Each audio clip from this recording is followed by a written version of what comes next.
बिस्मिल्लाहिर्रहमानिर्रहीम। पाकिस्तान के रंग के साथ आपका मेज़बान सिप्तान बलोच हाजिर खिदमत है। सलाम कबूल कीजिए। मैं हर रोज़ की तरह उम्मीद करता हूँ कि आप सब लोग ठीक ठाक होंगे और जो लोग बीमार अल्लाह ताला उनको जल्द से सेहतयाब करे। सबसे पहले जो लोग हमारे चैनल पर नए हैं, आप लोगों से कहूँगा कि हमारे चैनल को लाइक कीजिए, सब्सक्राइब कीजिए और दूसरों के साथ शेयर कीजिए। नीचे आप हमारे चैनल की वेबसाइट देख रहे हैं या वेबसाइट पर जाकर आप हमारे गुज़िश्ता प्रोग्राम्स की डिटेल्स चेक कर सकते हैं। ये सब्ज़ लाली परचम जो कि लोगो आपको हमारा नज़र आ रहा है, जिस पे लिखा हुआ है पाकिस्तान के रंग सिप्तान बलोच के संग, ये हमारा लोगो 14 अगस्त तक जारी रहेगा। वक्त ज़ाया किए बगैर आज की मेहमान शख्सियत से आपका तारुफ़ कराता हूँ। मैंने जैसे कि आप सबको मालूम है कि पाकिस्तान के खूबसूरत रंग मुख्तलिफ़ जगह पर बिखरे होते हैं, उन्हें हम समेट कर इस प्यारे प्रोग्राम में पेश करने की कोशिश करते हैं क्योंकि ये पाकिस्तान के रंग हैं। मेरी मुराद इस वक्त हमारे साथ मौजूद हैं सैयद शहजाद शिराज़ी साहब। आप मेंबर एग्जीक्यूटिव बॉडी हैं प्रेस क्लब सरगोदा के और गिरां किदर आपकी सरगोदा शहर में खिदमात हैं। स्पेसिफ़िकली अगर मैं बात करूँ सहाफ़त के हवाले से, तो शिराज़ी साहब सबसे पहले आपको प्रोग्राम में खुशामदीद। जी बहुत शुक्रिया सिप्तान। में आपका प्रोग्राम फॉलो भी करता हूँ, आपके प्रोग्राम देखता हूँ भी। आप बड़े अच्छे ब्रॉडकास्टर हैं और हम कोलीग भी रहे हैं रेडियो पाकिस्तान सरगोदा पे। आपका प्रोग्राम यकीनी तौर पर बहुत ज़्यादा सुना जाता रहा।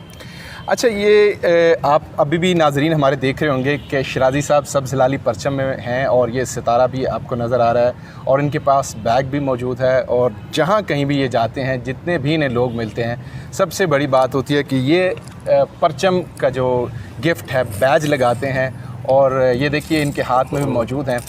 शिराज़ी साहब, आज हम गुफ्तगू भी इसी मौजू से करेंगे। मैं बड़ा इंस्पायर था, आपकी जितनी क्लिप्स आते थे, वीडियोज़ आती थी, और स्पेशली मैं क्योंकि मेरे प्रोग्राम का नाम भी पाकिस्तान के रंग था और आप पाकिस्तान का परचम जो है सब लोगों को जाके लगाते थे, ये जज्बा पैदा कैसे हुआ आप में? सुल्तान भाई, ये एक बड़ी अजीब सी स्टोरी है कि आज से 9-10 साल कबल जी मेरा होम टाउन भलवाल है।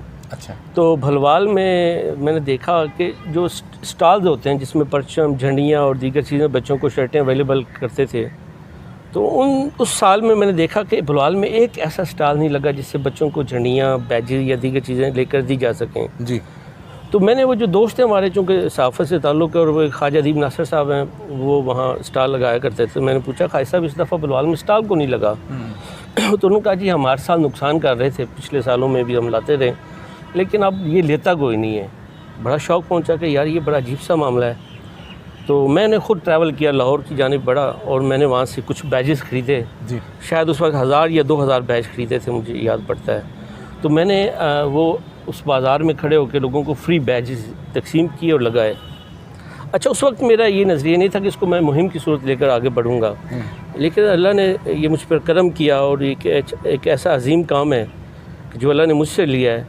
तो मैंने एक अहद किया कि मैं हर साल लोगों को ये बैजेस फ्री तकसीम करूँगा। अच्छा, अल्लाह ने फिर बरकत डाली, अल्लाह रब्बुल इज़्ज़त ने वसाइल भी फ़राहम किए, रोज़ी के जो ज़रिया है वो बढ़े। तो मैंने शर्टें भी तकसीम करना शुरू की पाकिस्तान कलर की और बैजेस भी तकसीम करना शुरू किए, बच्चों में चश्मे शुरू किए।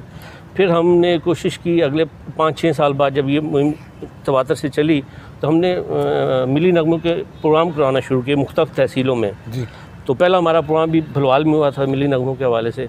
तो मैं आपको कुछ चीज़ें वो शेयर करूँगा, यकीन वो आपकी वोकैबुलरी का हिस्सा बनेगी। तो वो फिर ये मुहिम जो आज 8 या 9 साल पर हुई, तो ये एक सफ़र था।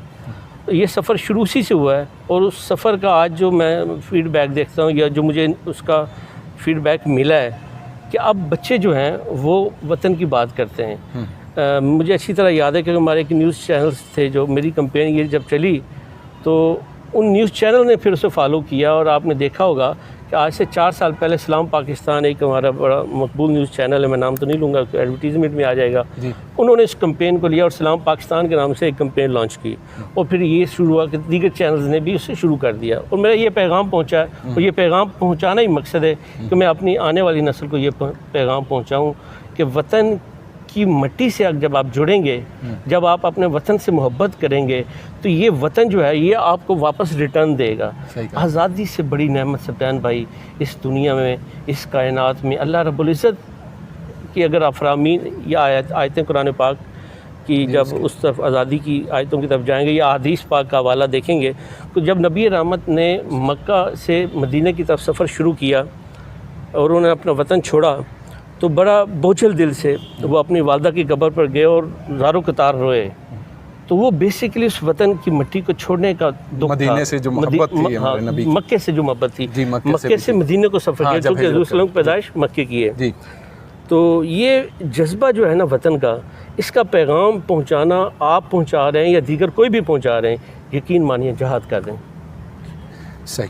अच्छा, ये आपने बैजेस लगाते हैं और जैसे कि आपने खुद बता रहे हैं कि आप हर साल कोशिश करते हैं, कोई फिगर याद है तकरीबन लगभग एक साल में अपने कितने? जी, मैं समझता हूँ कि ये पिछले 8-10 सालों में लाखों बैजेस लगा चुका हूँ। अच्छा। पिछले साल हमने 1 लाख का फिगर हमने टारगेट किया था कि हमने 1 लाख लोगों तक ये बैज पहुँचाने, बैज लगाने, पैगाम पहुँचाना है, और वो हमने लगाए। फिर मैंने ये अब ये देखें, गर्मी अगस्त का मौसम होता है, ये अब देख लें हब्स भी है, तो मैंने ना दिन देखा ना रात देखी। मैं सड़कों पे खड़ा हुआ हूँ, मैं दीगर तहसीलों में गया हूँ, मैं रोड्स पे खड़ा हूँ, मैं तालीमी इदारों में गया हूँ और उनको बताया है कि खुदारा इस आज़ादी की कदर कीजिए। आज देखें जो महकूम कौमें हैं, अब ये पाकिस्तान भी ऐसे तो नहीं हासिल हो गया जी, कुर्बानियों 1857 की पहली जंग आज़ादी और 1857 के बाद फिर 1947 जी, कितना अर्सा 200 साल के बाद आज़ादी मिली। हमें कदर नहीं है, हम अपनी मिट्टी से जुड़ नहीं पा रहे। हमारा अगर कोई बंदा, आप खुद आप ऐसे कई वाक़यात से गुजरे होंगे कि आप एक सड़क कोई बंदा तोड़ रहा है, आप कहते हैं कि यार ये सड़क क्यों तोड़ रहे हो, तो आपको वो क्या जवाब देता है? वो कहता है आपकी है, ये पंजाबी में कहते हैं तेरे प्योदी है। अब देखो, वो उसको ये इदराक ही नहीं कि वाकई वो सड़क उसकी है, वो उसके पैसे हलाल की कमाई से जो उसने टैक्स दिया है उससे वो सड़क बनी है। अगर वो सड़क टूट जाएगी तो फिर दोबारा सड़क जो खर्च आएगा वो भी उसकी जेब से आएगा। मतलब पाकिस्तान के रेवेन्यू भी उसमें सारे मामला लग रहे हैं। और अच्छा, मतलब ये उसका जवाब जो उसके समय वतन की मिट्टी से वो जुड़ा नहीं है, उससे उसने ऑन नहीं किया, अपने पाकिस्तान की चीज़ों को ऑन नहीं किया। ये तो हमारे जो अभी भी चैनल बैरून मुल्क भी लोग देखते हैं, अमेरिका में देखते हैं, कनाडा में देखते हैं, बहुत से दोस्त हमें फीडबैक भी देते हैं। तो ये तो वो लोग जानते हैं कि आज़ादी की कदर क्या है और उनको एहसास ज़्यादा है। जब भी आप बैरून मुल्क से नाजरीन आते हैं तो आप शायद तसव्वुर नहीं कर सकते कि एक घास भी आपको इतना प्यारा लग रहा होता है, कोई भी दरख्त देखते हैं वो आपको प्यारा लग रहा है, तो क्योंकि वो प्यारे पाकिस्तान का। और शराजी साहब की बड़ी गिरा कदर खिदमात हैं इसमें, आप उन्हें देख भी रहे हैं कि इस गर्मी की शिद्दत में भी वो वतन से मोहब्बत के इजहार के लिए यहाँ तक पहुँचे। अच्छा, ये नौजवान नस्ल जो आप देखते हैं, आने वाली नस्ल जो हमारी है, एक बहुत बड़ा काज है। मैं अगर इसको लोग हमारे समझ पाएँ तो आप बहुत बड़ा काम कर रहे हैं, और एक सिर्फ बैज लगाना ही नहीं, इसके पूरे पीछे एक थीम है। अगर हमारे नाजरीन इसको समझ लें या दूसरे लोग समझ लें तो यकीन करें ये भी एक सदका जारिया बहुत बड़ा काम है, जैसे दरख्त लगाना, और ये भी आप बैज लगा के उन्हें तबलीग करते हैं। आप क्या समझते हैं कि न्यू जनरेशन, आने वाली जो जनरेशन है, इस जानिब राग़िब हो रही है? जी बिल्कुल, अल्लाह का बड़ा करम है। आप देख लें, आप शहरों में जाएँ, आपको स्टॉलों पर रश नज़र आएगा, बच्चे मोहब्बत का इज़हार कर रहे हैं। मेरे पास ऐसे ऐसे बच्चों के मैसेजेस आते हैं कि अंकल आप हमारे पास कब आ रहे हैं। तो इस दफ़ा चूँकि कोरोना है और मैं उस SOPs को वायलेट नहीं करना चाहता जो गवर्नमेंट ने रिस्ट्रिक्ट की हमारे लिए, क्योंकि मैं जहाँ जाता हूँ, मैं जहाँ खड़ा होता हूँ, जहाँ मैं बैज लगाता हूँ, तो एक रश लग जाता है। तो मैं नहीं समझता कि मेरी वजह से किसी को ये दोबारा वबा जो है उसमें फैलने का मैं सबब बनूँ, लेकिन मैं फिर भी कोशिश कर रहा हूँ कि लोगों को घरों तक जाऊँ जहाँ मुझे पता हो कि ये सिक्योरिटी है, सिक्योर है, या कोई ऐसा इशू नहीं है कोरोना के हवाले से, वहाँ मैं बैज लगाता हूँ। और अब तक ये जो हमारी मुहिम होती है ये 1 अगस्त से लेकर 31 अगस्त तक होती है, और ये 31 अगस्त तक जारी रहेगी। सही। और इंशाल्लाह जब तक मेरी ज़िंदगी ये मुहिम जारी रहेगी। आपको ये आपने कहा आज़ादी के हवाले से बात की, आप देखें एक परिंदा सुबह अपने घोंसले से निकलता है, दरख्त से उड़ता है, वो जहाँ भी चला जाए रिज़्क़ की तलाश में, वो वापस अपने घर आता है। इसका मतलब अल्लाह रब्बुल इज़्ज़त ने उसके दिमाग में भी अपने उस घर की मोहब्बत डाली हुई है। ये नहीं होता कि वो परिंदा है वो किसी और दरख्त पे जाकर घोंसला बना लो, उसकी कोई प्रॉब्लम है, लेकिन वापस उसी घर में आता है।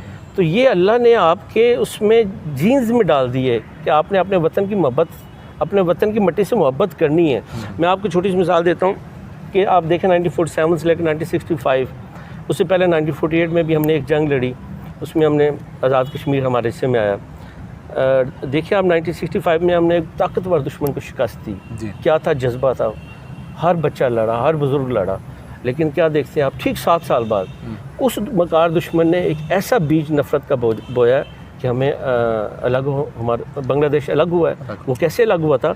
तो उसने उस इलाके के लोगों को अपने वतन से दूर कर दिया, उस मोहब्बत से दूर कर दिया, एक नफ़रत का बीज बो दिया और ये मशरिक़ और मगरिब पाकिस्तान 200 में तकसीम कर दिया, एक सोच तकसीम कर दी ना।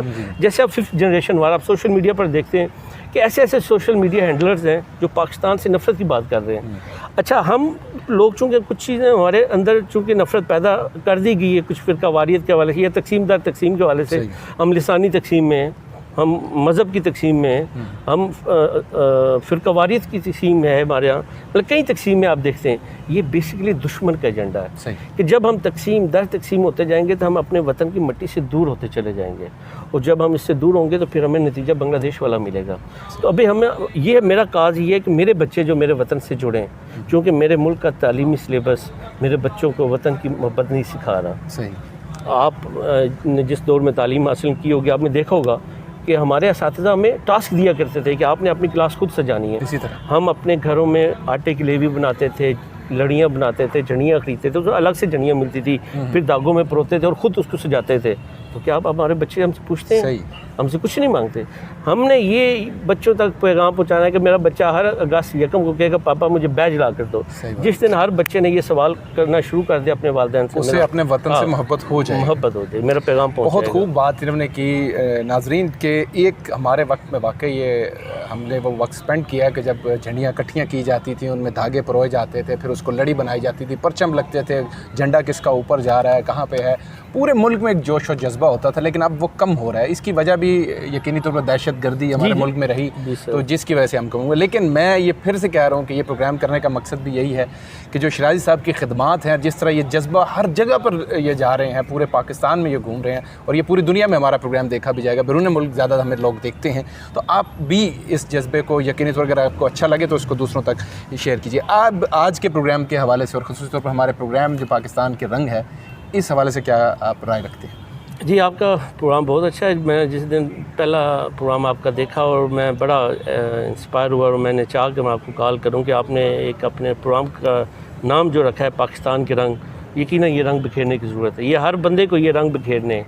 ये वतन से मोहब्बत के रंग जितने बिखेरेंगे इतनी सब्ज़ा उगेगा, इतनी ग्रीनरी होगी, इतनी ही मोहब्बत फैलेगी। और ये जब मोहब्बत फैलेगी, ये मोहब्बत फिर आपको देखेंगे। आपने ये चले जाएँ हिस्ट्री पढ़ें कि कोई ऐसी तरक्की याफ्ता कौम कोई ऐसी मिसाल दे दें कि जिसमें हुब्बुल वतनी का जज्बा ना हो। आज अमेरिका सुपर पावर क्यों है? आप वहाँ किसी दोस्त को टेलीफोन करें, वो आपको बताएगा कि हम 365 दिन अपना परचम अमेरिका का अपने सीने पर सजाते हैं। हम तो ये यकम से 14 अगस्त तक, बल्कि कई लोग तो 2 दिन परचम लगा के एहसान जताते हैं कि हमने परचम लहराया है। क्योंकि जब ये झंडा आपके सीने पर होता है ना, आप एक फ़ख्र होता है। आप देखें, proud to be a Pakistani. आप आज देखें कश्मीर में क्या हो रहा है, आज़ादी की जंग लड़ रहे हैं। सही कहा। वो आज़ादी को हासिल करने की जंग हमारे पास है, हम कदर नहीं कर रहे, नाशुक्रे लोग हैं। आप अपने इस आज़ादी की कदर कीजिए, अल्लाह रब्बुल इज़्ज़त आपको इनाम व इकराम से नवाजेगा। आप ये बताएं कि इस वतन की मोहब्बत पर अगर कोई बंदा कुर्बान हो जाता है, अपने वतन की हिफाजत में अगर कोई बंदे की जान चली जाती है तो शहीद है। अल्लाह ने क्या कहा? वो ज़िंदा है। ये इनाम है, ये वतन से मिट्टी का अल्लाह ने इनाम दे दिया है यार। इससे बड़ी और चीज़ क्या होगी कि जिसमें अल्लाह आपको वो इनाम अता कर रहा है कि जो किसी को नहीं है, वो ज़िंदा है और सीधा जन्नत में जाएगा। इससे बड़ी बात कोई है? आप बहुत बहुत शुक्रिया आपकी आमद का, क्योंकि वक्त महदूद है और मैं ये चाह रहा हूँ इंशाल्लाह डिटेल गुफ्तगू आपसे इंशाल्लाह करेंगे।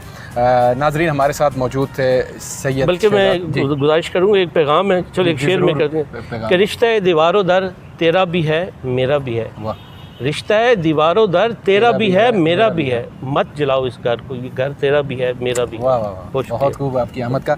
शहजाद शराजी साहब हमारे साथ मौजूद थे। मेरा प्रोग्राम अच्छा लगा तो जनाब इसको दूसरों के साथ शेयर कीजिए। कमेंट बॉक्स में आप हमें राय दे सकते हैं, इसका फीडबैक भी दे सकते हैं। आज का प्रोग्राम बस यहीं तक था। अपने मेज़बान सिप्तान बलोच को इस अपनेपन के साथ इजाज़त दीजिए कि जहाँ रहिए खुश रहिए, खुशियाँ बाँटते रहिए, अपना और अपने गिरदुआ का ख़ास ख्याल रखिएगा और प्यारे पाकिस्तान से प्यार रखिएगा। अगर मुमकिन हो तो मुझे अपनी दुआओं में याद रख लीजिएगा। ज़िंदगी ने वफ़ा की तो एक दफ़ा से फिर आपका मेज़बान आपकी खिदमत में हाजिर हो जाएगा। तब तक के लिए अल्लाह।